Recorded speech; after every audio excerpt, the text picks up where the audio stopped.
today I have Miss Gal Barzilay from a very promising company, Boosst, and I know them personally since both of us were part of the Techstars New York cohort, which got over recently. We both of us happen to participate in the same customer base, which are e-commerce sellers essentially. But what Boosst is doing is extremely unique, I think, in a way, and obviously they're very good at it. That's why they got selected in Techstars. And Gal is also happens to be my very close friend and one of the co-founders of Boosst. And one thing that I observed about their team is the dynamics between the three of them, which is really, really good. And it's very rare to find a startup who has accomplished so much with such a good dynamic. So Gal, what is the secret of the dynamics that you share with your other two co-founders? And what would be your advice to other early stage startups who also have co-founders and are very promising? Hi, Akhil. Thank you for the question. I think for us as three founders, it's really important to have this clear expectations. So in the beginning of our company, we set our expectations from one another, and we also think transparent. So even if it's short daily meetings every day, telling about what's our next work gonna be, we try to be really transparent in work, because I believe that if you're not gonna be like that and not gonna share your expectation with your team, then it can happen a lot of problems and lack of motivation in the team to work together.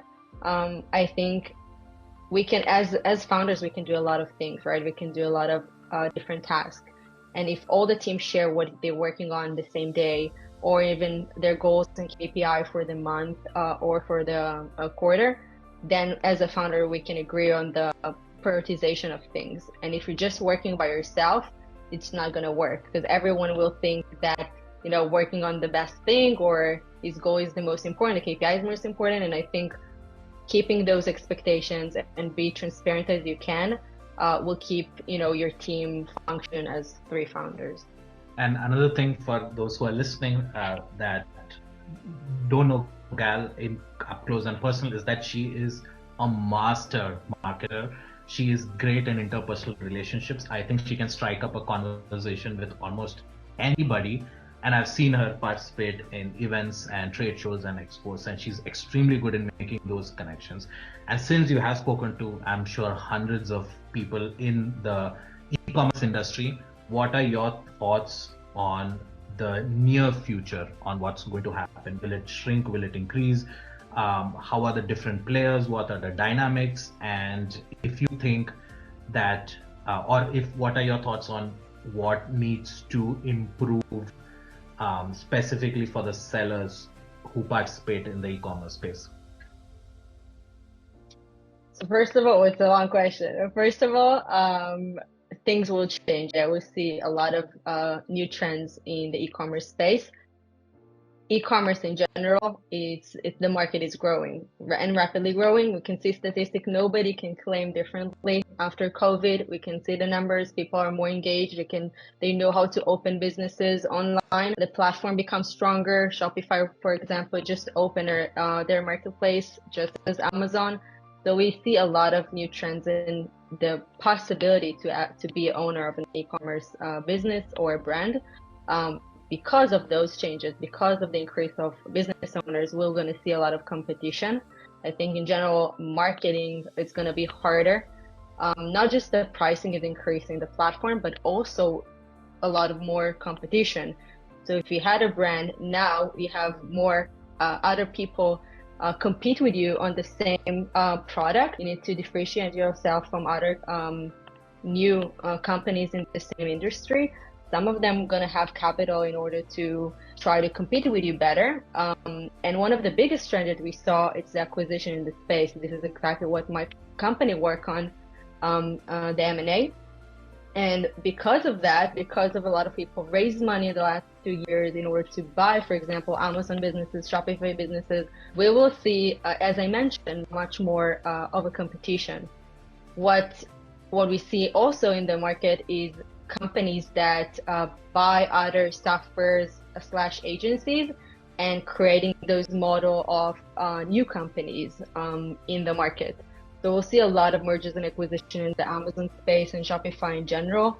Agencies, companies, brands, businesses, we'll see them.